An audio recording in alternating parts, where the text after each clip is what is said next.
आज मैं जगी 11 बजे। हाँ दोस्तों, राधे राधे। कैसे हो आप लोग? अभी मैं जगी हूँ ब्रश करके। मैं दुकान गई और 11 बज चुका था। मेरे पास सिर्फ 2 घंटे थे, फिर मुझे पढ़ाने जाना था तो मैं फटाफट गई और एक लस्सी लेके आई। वैसे तो मैं अमूल कूल पीती हूँ पर वो था नहीं, तो मैं लस्सी ले आई और बहुत सुकून से उसको पी रही थी, बहुत ज़्यादा सुकून से। और फिर मैं बहुत अफसोस कर रही थी, अभी मेरा कीटो भी नहीं है ना, तो जग के वैसे करूँगी भी क्या। लेकिन मुझे गाड़ी सीखने जाना था और वो मेरा मिस हो गया। मतलब मेरा नींद ही नहीं टूटा, 9 बजे नींद टूटा। फिर मैं थोड़ा सा और सोली करके मैं 11 बजे जगी, 10:59 में मैं जगी। उसके बाद मैं सोची अरे मेरा फेस देखो कितना अजीब लग रहा है, और पता नहीं फेस पे ना बहुत सारे पिंपल्स भी हो चुके हैं। फिर भी ये सबको जाने दो, मैं अपना लस्सी का मज़ा ले रही थी कैमरा की तरफ देख के। हाँ, मुझे बहुत अच्छा लग रहा था, बट रिएक्शन कुछ नहीं है क्योंकि मैं बहुत लेट से जगी थी। अपने आप में एक गिल्ट रहता है बहुत ज़्यादा। फिर मैं मैगी भी लाई थी, तो मैं सोची चलो 2 मिनट का मैगी सिर्फ 2 मिनट में बनाते हैं। सिर्फ मैगी मसाला का यूज़ की, मतलब मैगी को मैं पानी में बॉयल करके उसमें मैगी मसाला डाली, नमक डाली, बस इतना ही डाली और कुछ भी नहीं डाली। और इतना टेस्टी बना था ना 2 मिनट में, कोई भी मसाला ऐड नहीं किए। फिर मैं आई, नहा के फटाफट स्नान कर ली और उसके बाद मैं आप लोगों को दिखा रही थी कि देखो कितना पिंपल्स निकला। अभी ये बारिश की वजह से है या कोई चीज़ रिएक्शन हुआ है, डोंट नो। मेरा जो रेनकोट है ना वो मैं साथ में कल लेके गई थी, धो दी थी उसे और फिर मैं झाड़ झूड़ के कैसे भी करके प्लास्टिक में करके लेके गई थी। बट ना वो भींगा ही रह गया था, सूखा नहीं था। बिहार में अभी कुछ दिनों से बहुत बारिश हो रही है, बाढ़ आने वाली है।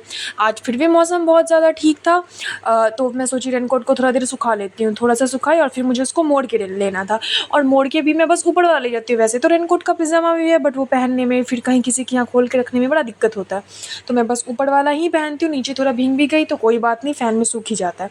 इसको मैं प्लास्टिक में अच्छे से बांध रही थी, तो फिर मैं सोची ऐसे कि मेरा जो हैंड बैग है ना उसमें आ भी जाए।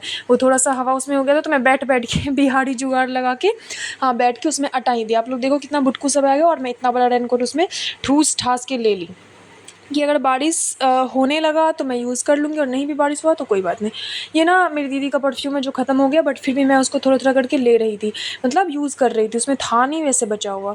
देखो अभी ना आज 14 अगस्त है, कल मैं एक छोटा-सा प्रोग्राम करवाती हूँ सारे बच्चे को एक जगह करके, तो वो लोग ना उसके लिए ड्राइंग वगैरह कर रही है। कितना सुंदर ड्राइंग लग रहा है। ड्रॉ तो मैं की हूँ बट कलर वो कर रही है। और ये ब्रश कलर कितना अच्छा लगता है ना। मैं कभी-कभी ये सब कलर देखती हूँ ना तो मैं सोचती हूँ काश मेरे टाइम में भी ऐसा कुछ रहता। हमारे पेरेंट्स ना हमें उतना दे नहीं पाए, मतलब मेरे पापा नहीं है तो हम किसी और पे डिपेंड होके पड़े हैं। तो कौन कितना पढ़ाता है, कितना खर्च करता है? कुछ भी नहीं करता ना, दूसरा का बच्चा का दूसरा कितना खर्च करता है। ये लोग आपको ये सब सारी बातें आप लोगों को पता भी है, और मैं अच्छे से डिटेल में बताऊँगी भी। कभी-कभी होता क्या है ना कि ये ना बहुत जूनियर बच्चा था, तो यहाँ पे मैं ड्रॉ कर दी थी और वो मेरे डर से ना कलर कर रहा था, तो गोज-वोज के भाग जाता है। कभी-कभी मैं पढ़ाते-पढ़ाते बहुत बोर हो जाती हूँ और मैं सोचती हूँ अरे यार कब मैं घर जाऊँ, कब घर जाऊँ?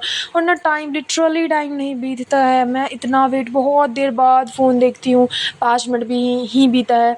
फिर थोड़ी देर बाद मैं बीती अरे अब तो टाइम हो गया होगा, बट नहीं, फिर भी 5 मिनट 2 मिनट ही बीत रहा होता है, और मैं इतनी बोर हो जाती हूँ। मेरा मन करता है अरे ये 1 घंटा ना 1 साल के बराबर क्यों बीत रहा है? बट फिर भी मजबूरी होता है ना, मजबूरी का नाम महात्मा गांधी। वही चीज़ है, मजबूरी तो मजबूरी होती है। दूसरे के यहाँ जाके बैठो, पढ़ाओ, सबको ये सब चीज़ ना बहुत ईज़ी लगता है, बट जब करोगे ना तो फिर पता चलेगा कितना हार्ड होता है। फिर मैं जैसे ही छुट्टी देके बाहर आई, मुझे याद आया कि घर में कुछ भी सब्ज़ी नहीं है, इसीलिए मैं दिन में खाना भी नहीं बना पाई थी। तो मैं वहाँ से चली गई मार्केट सब्ज़ी लाने के लिए। हालाँकि रात हो गया था बट 9 बजा था, तो मैं सोची चलो ले ही आती हूँ, क्योंकि फिर ना मतलब 15 को नहीं 16 को फास्टिंग ही होगा, तो मैं 15 को पूरा दिन बिज़ी ही रहूँगी। तो मैं सोची सब्ज़ी ले आती हूँ, और भिंडी और कद्दू ली। कद्दू हमारा नहीं है, वो रूम ओनर आंटी का है। उनको जब पता चला कि मैं गई हूँ सब्ज़ी लाने, तो वो बोली मेरे लिए कद्दू भी लेते आना, और भिंडी लाई। और मेरा जो घर के बगल का दुकान है वहाँ से मैं सोची आलू प्याज वहाँ से ले लूँगी। तो मतलब 1 केजी भिंडी है, और हम लोग 2-3 लोग रहते हैं, तो 2-3 टाइम चल ही जाता है। देखो जब भी मैं जिम को देखती हूँ ना, मैं सोचती हूँ जिस दिन मैं अमीर बनूँगी ना उस दिन मैं जिम करूँगी, मतलब हेल्थ ठीक करने के लिए, मोटे होने के लिए कह सकते हैं। हाँ, देखो कुत्ता रोड पे कुत्ता कैसे वेट कर रहा है। Thank you for watching.